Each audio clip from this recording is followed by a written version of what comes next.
శనివారం దీప ప్రాశస్త్యం ఏమిటి? ఎలా వెలిగించుకోవాలి ఈ దీపాన్ని? ఎవరైనా వెలిగించుకోవచ్చా? పురాణ సంబంధంగా వచ్చే వ్రత కథలు అన్నీ కూడా వ్రత చూడామణి, వ్రతరత్న మహోదధి, వ్రతోత్సవ చంద్రిక అనే 3 గ్రంథాలలో లభిస్తాయి. ఈ 3 అత్యంత పురాతనమైనటువంటివి.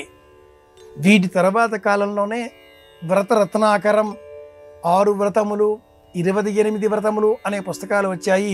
నేటి కాలంలో కొల్లలుగా లభిస్తున్నాయి.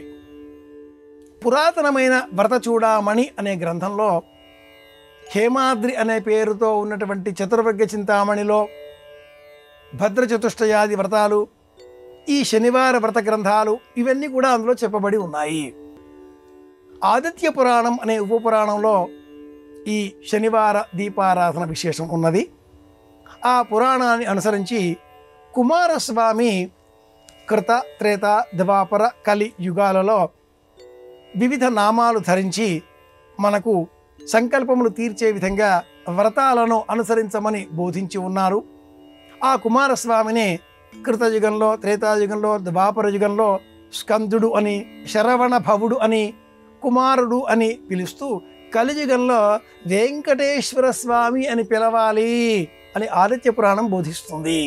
శనివారం నాడు కుమారస్వామి అయినటువంటి ఈ కలియుగంలో వెంకటేశ్వరుడిగా కీర్తి పొందిన ఆ దేవదేవుని అనుగ్రహం పొందే నిమిత్తమై సంతానానికి రక్ష ఏర్పాటు చేసే విధంగా దీపారాధన చేయాలి. అదే శ్రీ వెంకటేశ్వర శనివార దీపారాధన. శ్రావణమాస శ్రీ వెంకటేశ్వర శనివార దీపారాధన. తంబిట్టు దీపము అని కూడా ఈ దీపాన్ని పిలుస్తూ ఉంటారు. తంబిట్టు దీపము. బియ్యము, బెల్లము, ఆవు పాలు, ఆవు నెయ్యి, ఏలకాయ, జాజికాయ వంటి మధుర పదార్థములు ఈ 5ంటిని కలిపి ప్రమిదవల సిద్ధం చేసి కరిగించిన నెయ్యి పోసి 2 జ్యోతులు ఆకాశం వైపు వెలిగే విధంగా వాటిని వెలిగించడమే దీపారాధన. వెలిగే మరి ఒక దీపంతో వీటిని వెలిగించాలి. ఆధునికంగా కొందరు దీపాలతో దీపాన్ని వెలిగించాలా, అగరబత్తితో లేదా అగ్గిపెట్టెతో వెలిగిస్తే పాపమా, అగ్గిపెట్టె ఏం పాపం చేసింది అంటూ ప్రశ్నిస్తూ ఉన్నారు. అగ్గిపెట్టె పాపం చెయ్యదు, పాపపు ఊహకు ఆధారం అవుతుంది. అగ్గిపెట్టెతో వెలిగించే వస్తువులు వేరు అనే భావన మన మనసులో మెదులుతుంది. భగవంతుడికి సంబంధించిన దీపారాధన అన్న పేరుతో దీపాన్ని వెలిగించే సమయంలో అది దీప ఆరాధన.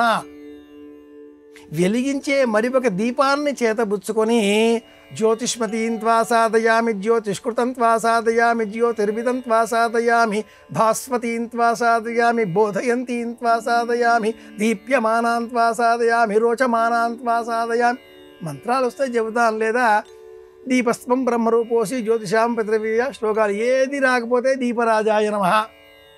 ఆరాధన భక్తి ప్రపత్తులతో విశ్వాసంతో వెలిగించే సమయంలో అగ్గిపెట్టె ప్రస్తావన చేయకూడదు. అగ్గిపెట్టెతో అలా కాల్చి వెలిగిస్తే, కాల్చి శబ్దాన్ని ఏది వినియోగిస్తున్నామా అనే దాని మీద కూడా భావన ఏర్పడుతుంది.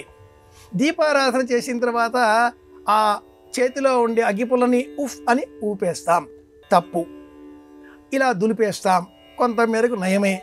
ఆ తదుపరి ఆ చివరగా మిగిలిపోయిన ఆ కాసింత అగ్గిపుల్ల ముక్కని ఏం చెయ్యాలి? అది కొర్రు, సగం కాలిపోయిన కర్రెపుల్ల.